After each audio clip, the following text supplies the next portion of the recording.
donc je vous remercie, monsieur le procureur général près la Cour d'appel de Ziguinchor,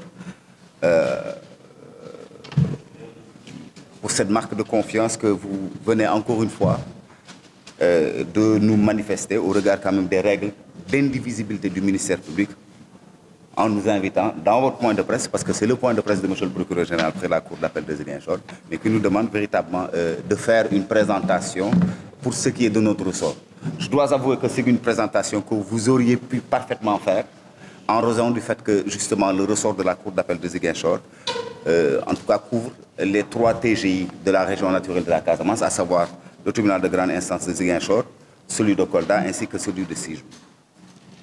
Ceci dit, mesdames et messieurs, ce mois de mars 2023 a été émaillé par des manifestations non autorisées qui ont été à l'origine de plusieurs arrestations.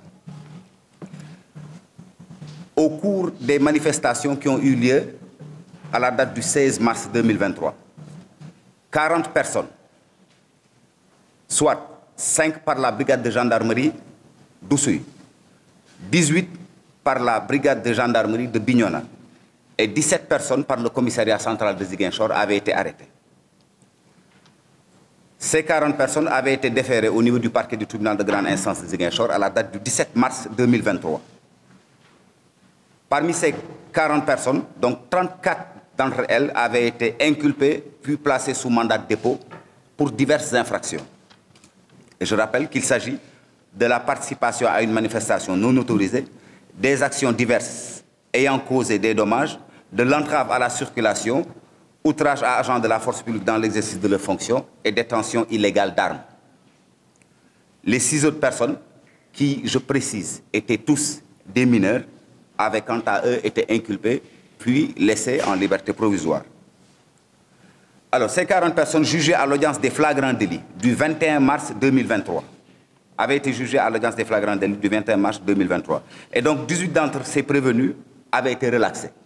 2 ont été condamnés à une peine assortie du sursis et l'affaire concernant les autres avait été mise en délibéré.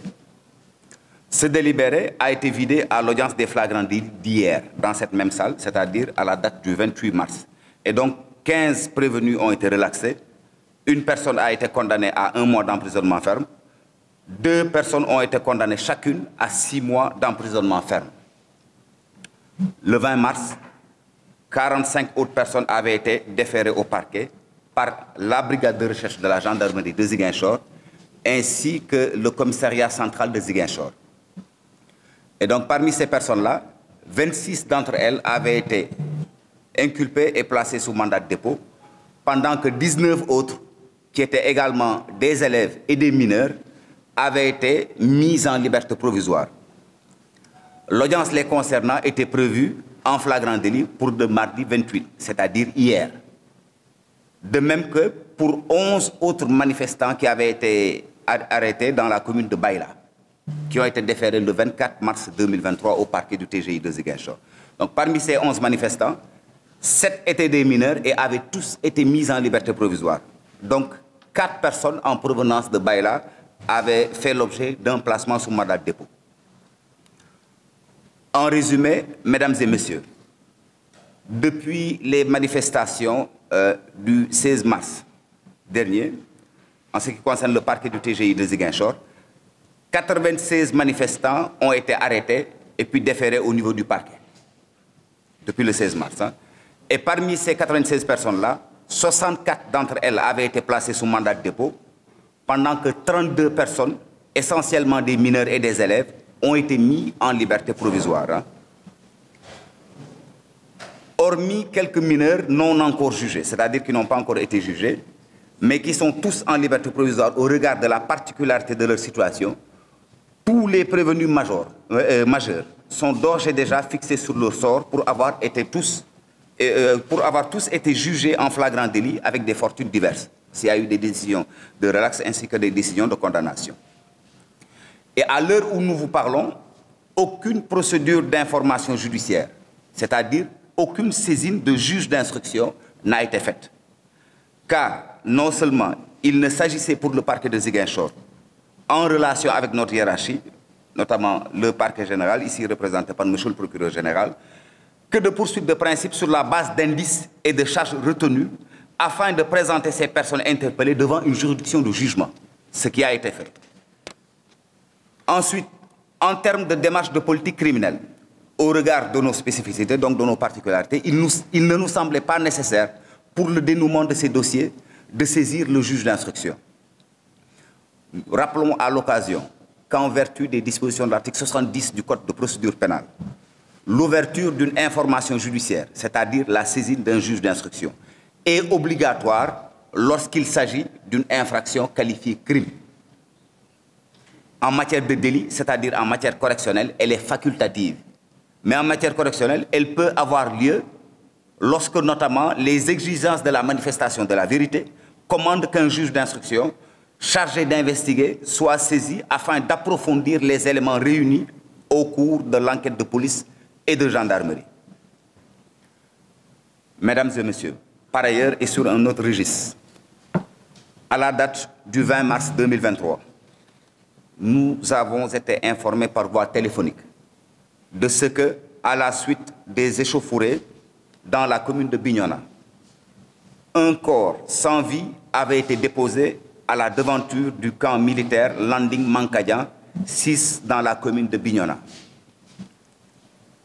Nous avons, dans l'immédiat, nous avons instruit le commandant de la brigade de gendarmerie de Bignona à l'effet d'effectuer un transport au camp militaire en vue de procéder aux premières constatations d'usage. Le défunt a été identifié sous le nom de Mamoudou Korkaba, âgé de 22 ans, élève en classe de terminale au collège privé René Collier.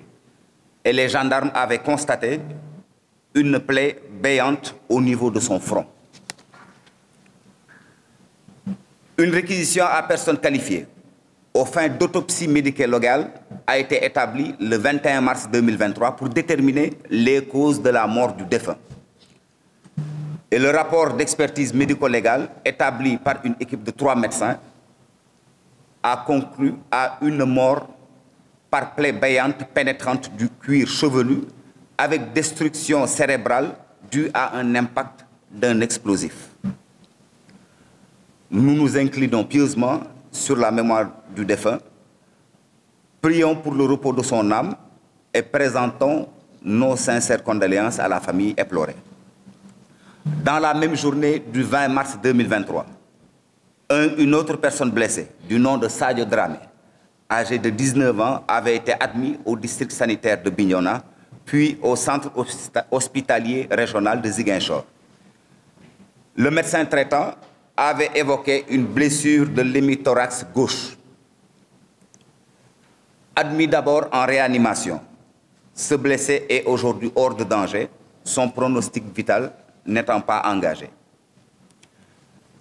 Mesdames et messieurs, aussitôt après la survenance de ces faits, c'est-à-dire la mort de Mamoudou Korkaba ainsi que la blessure de Sadio Dramé, une enquête judiciaire a été ouverte dans le but d'élucider les circonstances de leur commission et de situer les responsabilités. Elle suit son cours normalement. Tel est, Monsieur le procureur général, Mesdames et Messieurs les journalistes, l'économie de la présentation du parquet du TGI, du tribunal de grande instance de Ziguinchor. Je vous remercie de votre aimable attention.